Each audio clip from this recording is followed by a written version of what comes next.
Yes, good afternoon. Welcome to the webinar today. We're going to talk about the trajectory editor in QTM. So, let's see, go to the next slide. There we go. Yes, so presenting today, I'm Erwin Schoonewald, and I'm presenting today together with Lars Nielsen, who is answering the questions online. You see, when I take up the fiddle, Lars is grabbing for his noise-canceling headphones, so I decided to leave it home for today. I'm just going to talk. So I'm working on support and field applications in the FAST team. So I'm also helping with installations and things like that. And Lars is working in the software development team. Just shortly about the webinar itself. All of you should have a control panel like this where you can type in your questions and these kind of things. And now a silent message for the people who don't hear me. They can check their sound. So the trajectory editor. The trajectory editor was introduced in QTM 2018.1. In fact, I already talked about it quite a lot, the functionality in the webinar for the QTM 2018.1. But for today, we thought we would feature it specially so that we have one particular webinar on this. And of course, some changes which since then are also now being talked about. So basically, the functionality is that you can use it for viewing your 3D trajectories. You can use it for gap filling, and there's several gap filling methods available in the trajectory editor. You can even use it for smoothing signals. I'll talk about it more later. And you can also create virtual trajectories. If you want to read up more on the trajectory editor, how to use it, what you can do with it, we have tutorial material on it as well. We have Q Academy tutorials. Now, I haven't really shown that on the website here, but you can just go to the Qualisys website, and then you can click on video tutorials. And at the moment, these tutorials, we have several tutorials which are open for public. Normally, you need a support agreement. But now these for the trajectory editor and more are also publicly available. So go and check it out.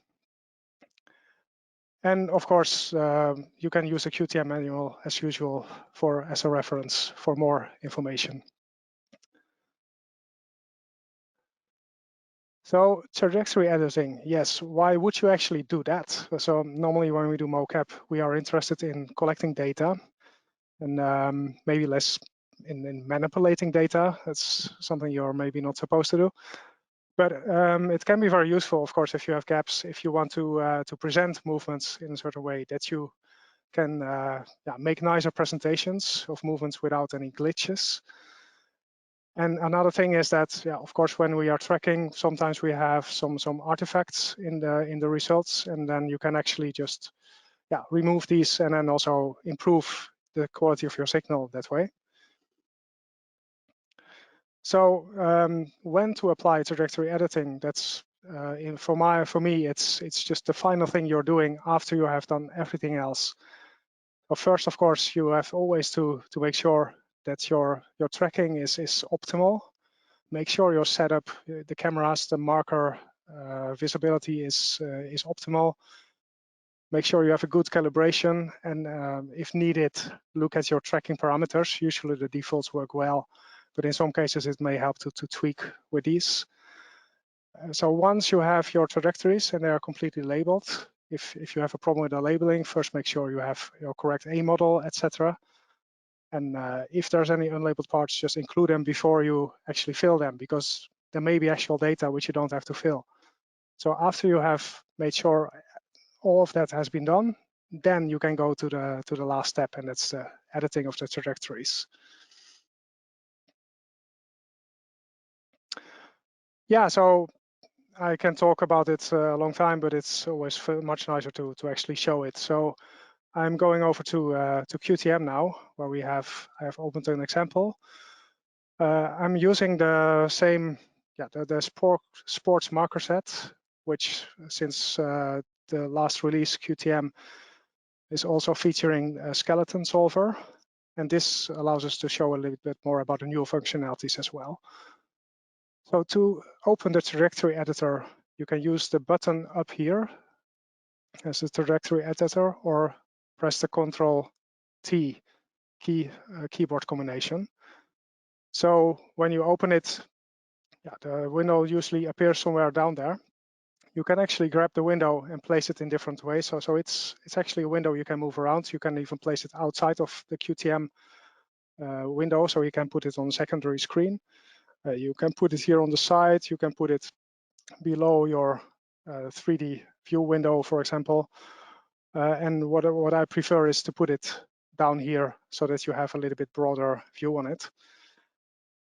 So there's several things. You can now select a trajectory and see the X, Y, and Z components of these trajectories. If you open up here, there's a couple of more things you can see. Except for X, Y, Z, we can also show the residual, or the velocity, the speed, I must say, and the acceleration, also the magnitude of the acceleration. There's different ways to show them. So you can have the merged view, you can have the combined view, where you see them all in the same scale. And you can have a component view, where every component has its own window, its own plane. This is the default one. And there are several buttons here which you can use for getting more information. Here, the y-axis, the scale, you can show here. I would always show that. There's a couple of navigation buttons. You can zoom, pan, etc. You can also use the mouse. So I'm using the scroll wheel right now, the right mouse wheel to pan. You can use the left button. For example, I can double click and put a frame at a certain position, and you can look at the movement up there. So there's a lot of interactive features in this trajectory editor window, which help you really go through your measurements and find interesting points and then have a closer look at them. You can make selections by drawing the mouse, and so there's a lot of things. Just play around a bit with it, and you will discover what you can do. So another thing, if you right-click, there's a context menu. This is basically a lot of things which are available in the buttons as well. And then we have the sidebars as well. So we have the settings sidebar. When you press it, it opens up and you get access to your gap filling and smoothing methods. And there is the points of interest sidebar. And this basically contains a list of the gaps in your trajectory. You click it here, you see the gaps get selected, or what we call the spikes. That's the artifacts. I will explain later more about the spikes.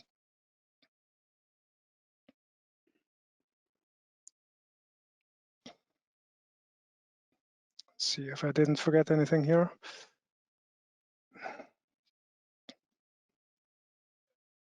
Mm-hmm.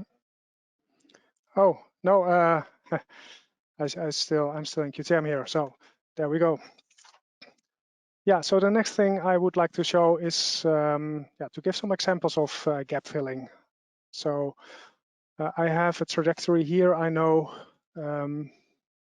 So here, this one, which contains a couple of gaps. You can see the gaps actually being here indicated. Well, first you see the list here. So you see there's a number of them. They're indicated as well in the bar here by these yellow indicators down close to the timeline. And if you select them, you see maybe more clearly that it's also brown parts. They're actually dark brown here when there's a gap, but you don't see that very clearly. If I zoom in, perhaps here you can see it.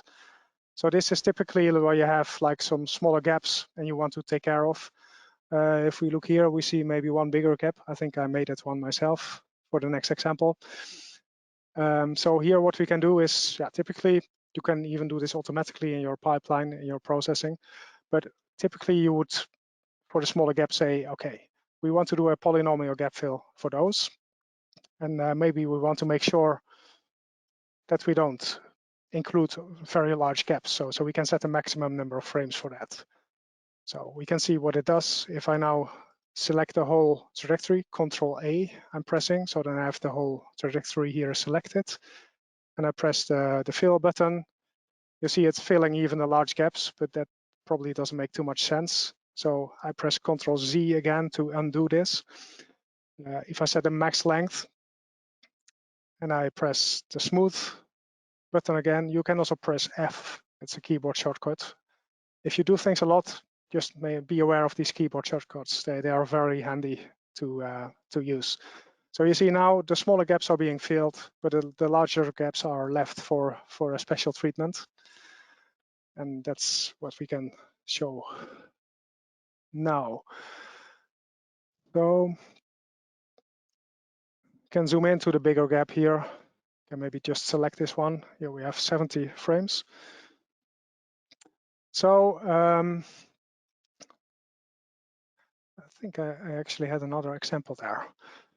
I just actually I leave this one for what it is, and I go to my other example. Don't have to save my changes. Here in the knee, I think there should be a gap, or no, here actually it is here. So it's just a shorter file where I made one gap, and we can see what we can do here. So for the larger gaps, as we said, we cannot really do this polynomial gap fill. Let's see if I do it here again. I fill it. We see the smaller gaps being filled. That makes sense, but this one doesn't make too much sense. So here we actually have the possibility to use more advanced gap filling methods. And the first one there is relational gap fill. So relational gap fill is, we zoom into this.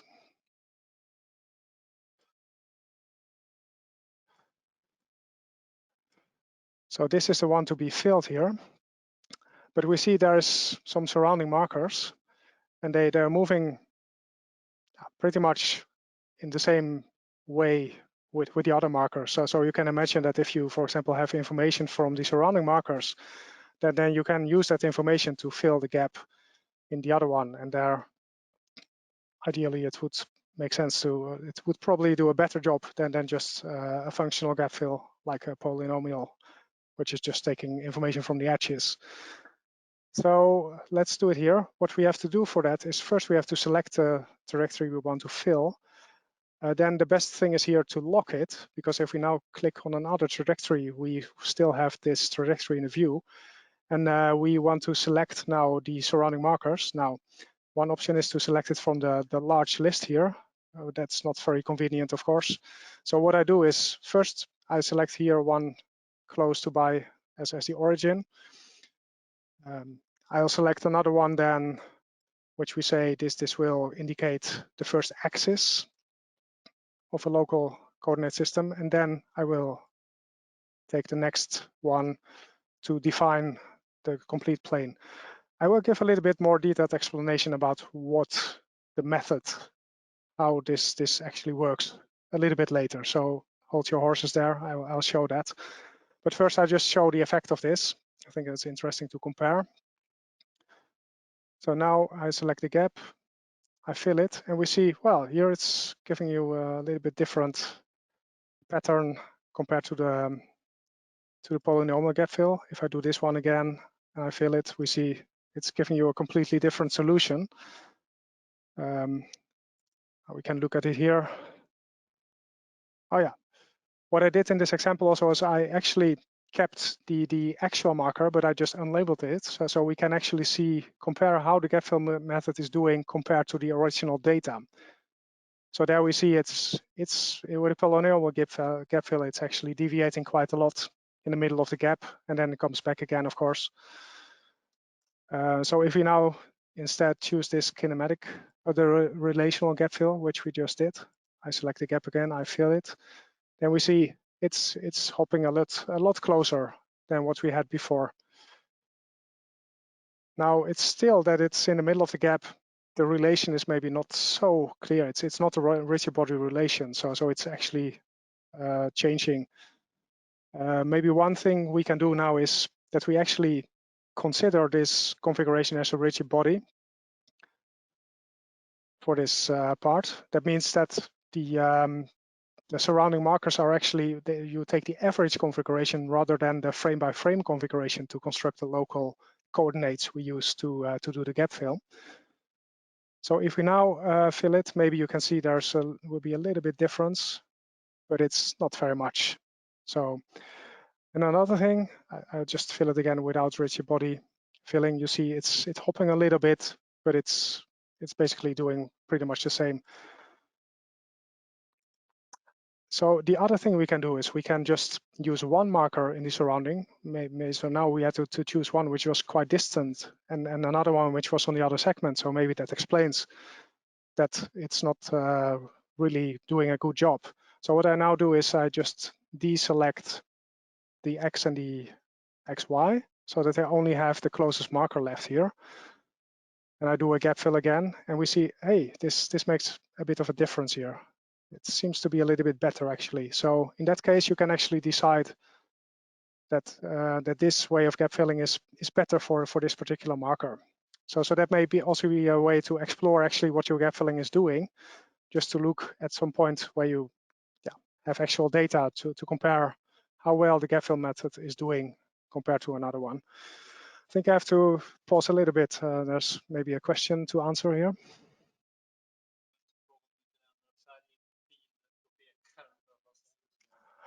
Oh, yeah, I've got a comment that the mouse is not very visible. I'm sorry for that. It's not something I can change right now, but we're looking into it for coming up webinars if that's possible.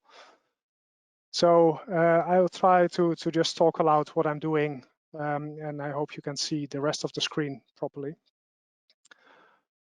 So here the relational gap fill is doing a pretty okay job. There's still some difference in between here, as we see. I'm using the scrubbing now, so I'm pressing Control, then you can use the mouse to actually go back and forth with the moving. You can even do that in the trajectory editor window. So let's go to another gap filling method. So one of the things which has been added since then is we have a skeleton solver now. And as a result, what we can do is we can have, we can use the information from the skeleton to do the gap filling here. This is also possible with rigid bodies. So if you have 6 data and you have missing markers you would like to fill in, you can also use the kinematic filling in for achieving that. So the kinematic information now will take the information from the bones into account. You see the segments here. They also have an orientation and a position. And the stars you see here are actually the kind of the indicators of where the markers are located relative to the segment. So now if I select the gap again, I'm again in the middle and I'm filling here. We see it's doing an even better job this time in coming close to the original marker. Still not exactly the same, but it's much closer. So that's obviously the most advanced way we can use the gap filling. Of course, you should realize it doesn't add information. You should have skeleton information in order to do this, or you should have a rigid body in order to do this. So it's not adding information, but it's more for the cosmetics, perhaps, if you want to be able to see the markers to present, for example, these kind of trajectories here. Traces, I should call them.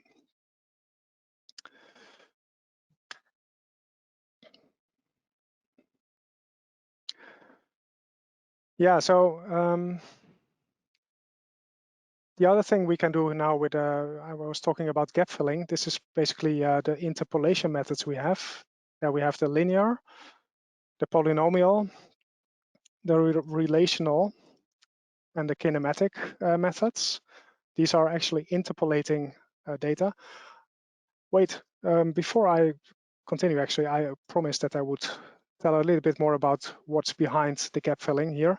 So if we are talking about relational kinematic gap filling, what you can think is we have our global coordinate system where you have a certain marker, P, with perhaps surrounding markers moving around. So what you do is you construct a local coordinate system around P. So you can either do it by looking at neighboring markers, put them in a relationship and construct this local coordinate system, or you can just look at the rigid body definition, or you can look at the relation with the segment of your skeleton. And in that case, what you can do is let's say we have a gap here in the trajectory. When you transform this to the local coordinate system, ideally what you get is that your point P is just a constant, a straight line constant. So what we do is for the gap filling is we do a linear fill in the local coordinate system, and then we transform it back to the global coordinate system. And then you get this reconstructed curve that way. One thing to note about that is that if you do relational gap fill, the surrounding markers there should be no gaps there, because then it won't work for these frames. I think you cannot even do a relational gap fill whenever there is a gap in one of these trajectories. So then for smaller gaps, first use other gap fill methods to get rid of these, and then maybe apply this relational gap fill. For a rigid body or the skeleton, obviously the 6DOF data or the segments should be defined at a location of the gap. Otherwise, you don't have any data there either. So going back to QTM, I'm going to show a little bit more about what you can do with virtual trajectories. Let's see. Going to a particular example here again. So let's say we have a running model, but we have for the static information we had the inner knee markers, but we took them away for the dynamic measurements, or maybe one of the markers has fallen off. What we can do here is, of course, if you really want to see a marker there, well, I say something like fake it if you can't make it. It becomes a little bit more advanced. What you can do is, for example, to first say go to the first frame, and I've already done that here, but you can create a virtual marker here. What we can do, for example, we select this one as the origin. Wait. Becoming a little bit too confusing. I think I will start with a simpler example, and then I show the more advanced thing here. So basically what we can do is we can create an empty trajectory here in the trajectory list. So I press the insert button here. We see we have a new marker. Now I can select this one, and we see it's being selected here, but it's totally empty. If we want to create a marker now, let's say we want to put it in a static position in the origin, for example, I can select the whole trajectory and then fill it here. And we see actually the marker appearing in the origin here for the whole time. So that can be interesting, for example, if you want to add some context to your measurement. One nice way you can actually use this is if you go, well, you say, for example, here you can see where the touchdown of the foot is. You can say, okay, I want to have a virtual marker in that position. There's another way to do is that you can actually just select it here. But now you can also create static marker using the context menu. So I right click, I say add new trajectory, and then there's a possibility, for example, to add a virtual based on the average of selected trajectories, but you can also make a static based on the current frame. So if I do that, and then I continue with the measurement, you see that there's a virtual point created at a location where the heel was touching the floor. And then we can see, for example, how close they are touching this point the next time. So that can be one way to add some context to your measurement.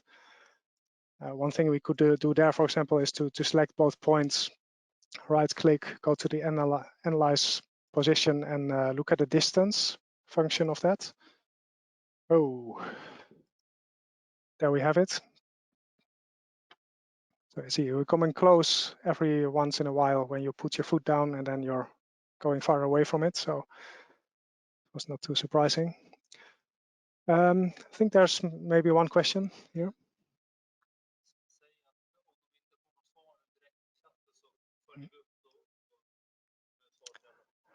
Yes, yeah. Oh, I just wanted to say that some of the questions where we don't have time to answer now, but we will follow up later on in an email after the session if we are not able to answer them during the session. So here's several ways to work with these virtual markers. One way you can do also is, for example, you have these 3 markers here, and you can add a virtual trajectory, add a new trajectory based on the average. We call it something with right knee. Oh, it's left, yeah. And then we see there is something which is moving here in the middle of these trajectories. So now, one thing I said that we can,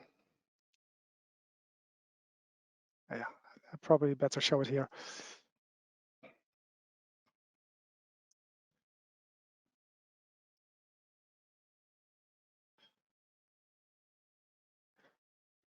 So we go to the first frame here, and we want to add a marker to this position. So what we can do is we can select, first we have to select the trajectory which is empty. So that will be the, yeah, which one is that? That will be the left in knee. So I selected, but it's empty, it's not there. What we will want to do is to add a virtual point here. And we want to, for the first frame perhaps, relate it to the, to these context points. So first I will lock it. Then I add this one to the origin here. I will add this one to the x-axis and this to complete the local coordinate system. And see, just do some guessing to get to this position here. So it's the number of millimeters here. You can also have a relative offset in percentage. Now, let's see, when I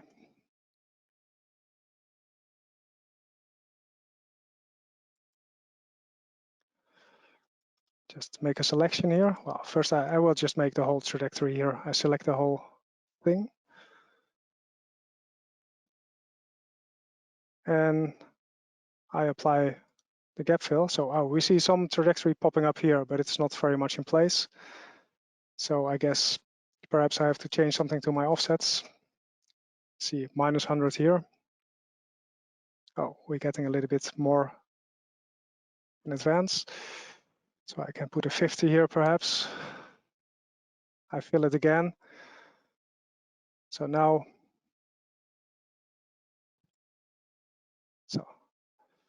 so we come a little bit closer to the position here. Can put it a little bit. No, maybe I don't bother too much about position. It's very much close to this one, but let's see. You can come to the position of the star, which is empty. Now, actually, I can. We see some gaps here for the moment, but what I can do is I can just go to the first part here and delete the rest of this trajectory. And then we go to this trajectory. We have a very short one here. Because the virtual trajectory maybe doesn't make too much sense functionally if you look at it. Also, I maybe can go back to this. So we see that it's making a bit strange movements here when you look at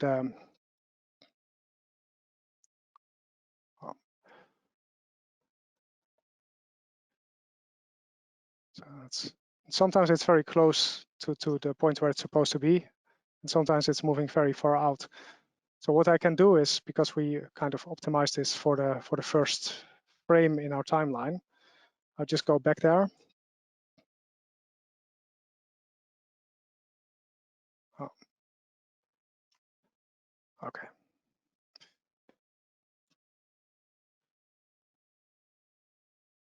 Oh, there, it's not very close actually. I'll go to another point. Here perhaps. Now I'll zoom in to where we are right now. So that would be this position here.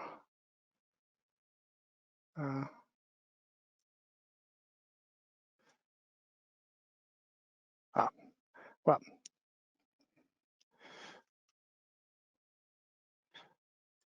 I can maybe delete the first part here, and then I will delete the rest of this trajectory. So I have now a very small part of this trajectory left here. And what I then can do is I can apply the kinematic gap fill so that we can fill up the trajectory again. So I'll just fill it now, and we see now we have a complete trajectory, and the movements are much more related to what you would have for the inner knee. So it's a bit tricky to do this in a live example, but if you tweak a little bit with this at home, so I'll just repeat what I did. There was like you want to have a marker in a particular place related to the movements. Let's say if you have a rigid body or you have a skeleton, you can create first a virtual marker in the position in the first frame, for example, where you want to have it, and then fill it up with the kinematic gap fill if it's part of your original skeleton definition. So in this case, the inner knee, let's say if people lose the marker, you can still reconstruct them.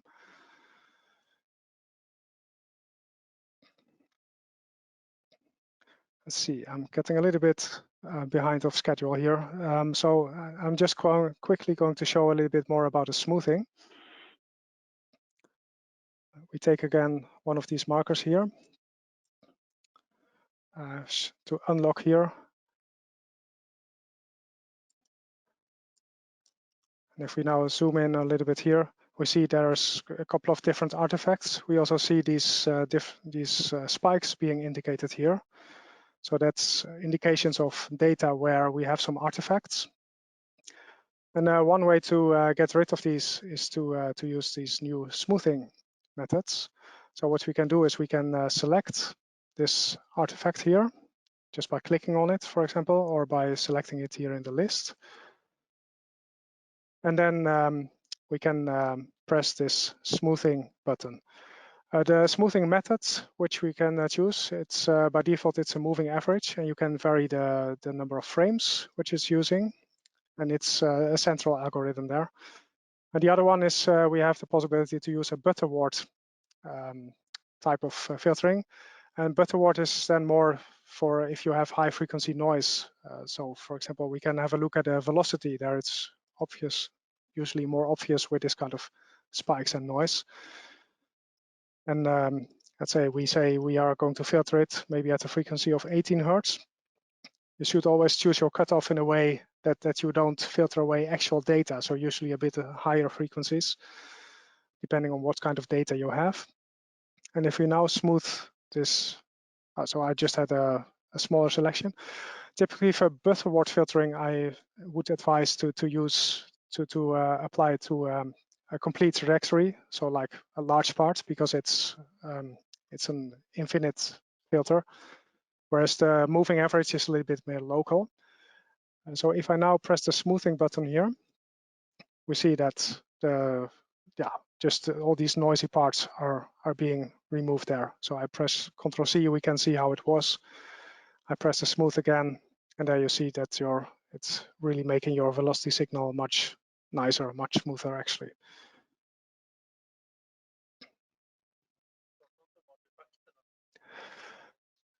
Oh yeah, I think there was a question about these artifacts, the spikes we call it. So yes, we have a way to detect it, and it's you can see it here. We actually use an acceleration threshold method for that. So if we now plot the acceleration method, we can see we put the threshold at an acceleration of 150.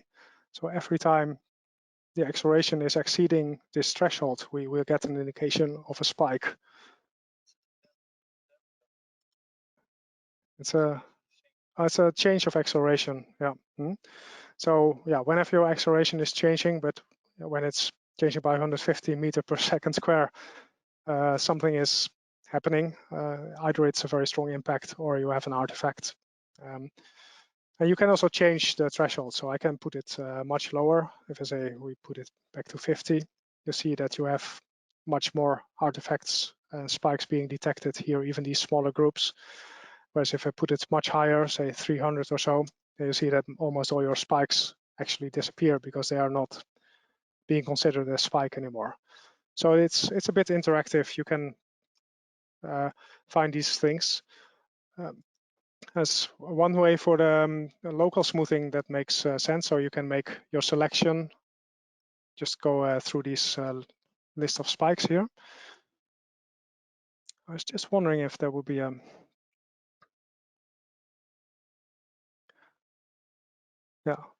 the other thing, the other way where these kind of things are available is you can use your smooth trajectory here.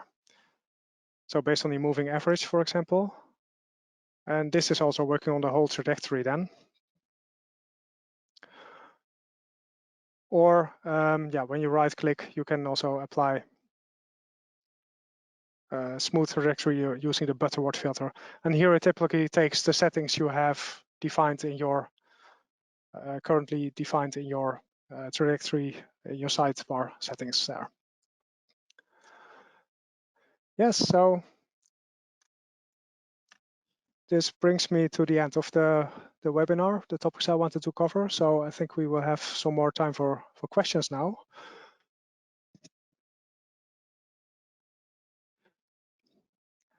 If you have any questions, even if you are with many people, just ask them now. When your question cannot be answered right now, we can also take it afterwards and get back with an email.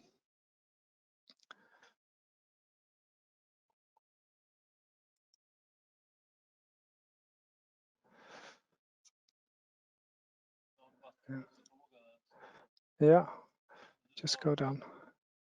So there's one question there. Butterworth is also changing the amplitude a lot on large selection.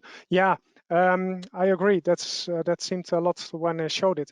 The reason the amplitude change was that I had automatic vertical zoom. So if I switch that off, and I will do the Butterworth smoothing. So if I now press the smoothing button, but it's perhaps it was already smoothed. Yeah, probably have to change trajectory. Oh, this was a virtual marker, of course. So let's have a look here. Now I have deselected the auto vertical zoom. And if I now apply the Butterworth filter and you look at a velocity signal, the amplitude, of course, stays the same. I mean, the filter doesn't really have that kind of effect on the total amplitude. So that was just a matter of the automatic zoom features I had not switched off. Yeah, so I see, is there a specific strategy to use when choosing relational joints for gap fill? Yeah, so the strategy I have is usually that I'll take the origin as close as possible. And with a relational gap fill, usually it's already, if you have a point which is really close, it's usually already works pretty well. So if you see here, then the local coordinate system would just be the origin corresponding to the origin you have chosen for your point. But the orientation would just correspond to your global coordinate system.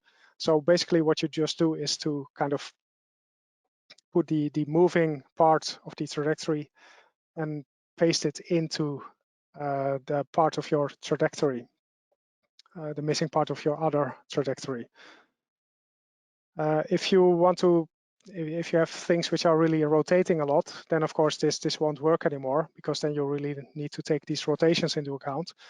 In that case, it would be my strategy would be to find something like the x-axis which is the main axis. Something which is very much related, kind of in line with the movement, and add a XY, which is also as close as possible, has the closest relation. So basically, preferably things on the same segment. If you have things on the lower leg, just use lower leg markers and not things on the upper leg, because they may rotate in different ways, or on the foot. And one of the things I would say I didn't really point it out is that I would either use 1 point, so just the origin, or 3 points, but not 2 points. Because if you only have the x-axis, the rotation will behave in a very strange way, and then you will have just a random third rotation there. So either 1 point or a complete definition with 3 points. I see there's a lot of questions coming in right now, so let's see what we can do.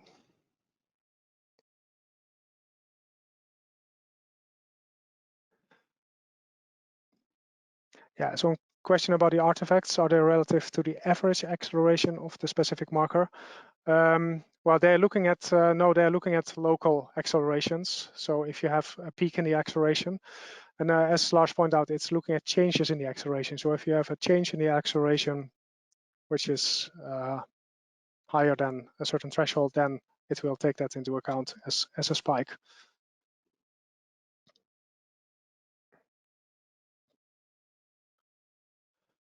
Yes, the webinar will be available on video afterwards. So there was one question about that. So yeah, it will always be possible to look back at our webinars.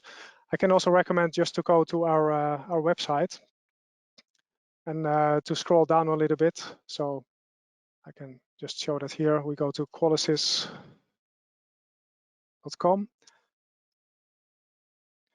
and scrolling a little bit down. They probably have changed something there. That's the webinars.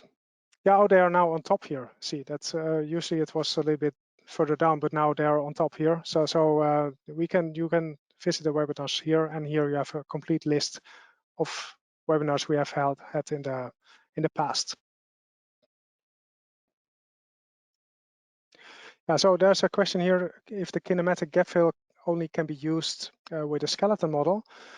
This is it can also be used if you have 6DoF definition, so 6DoF data.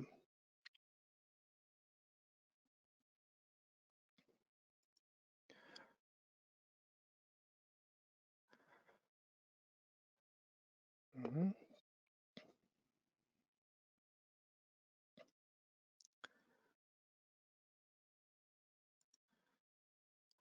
Yeah, so I see we have quite a lot of questions now. It's a little bit hard to make a pick and to see what we want to talk about. So I'm just seeing if some things are coming out.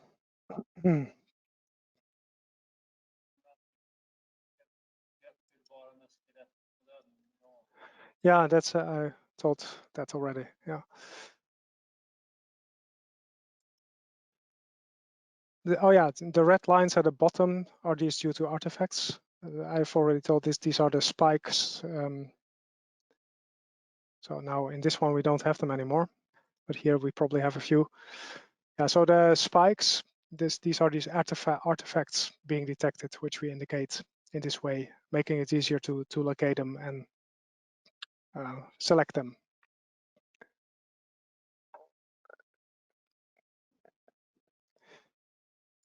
Yeah, so then I would like to close this webinar. We are a little bit over time. I guess that's not a big deal for now, but really thanks a lot for attending with so many people. It's really overwhelming, and I hope this will give some insights in tips and tricks for how to use QTM, and give you some ideas what you can do and possibilities you have.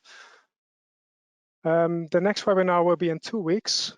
This will be on functional assessment analysis module.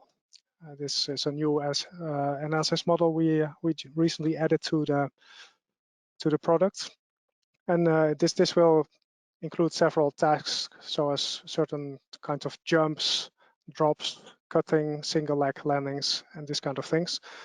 And there will be a workflow showing how to do the workflow, the data management, and how to visualize the data in web reports. And very nicely, this will be co-hosted by Dr. Stefan Wilwacher from the German Sports University of Cologne. So we're very happy that he wants to join in here and to do this joint webinar with us. Then thank you very much for all your attention. As said, the webinar will be available afterwards on the website.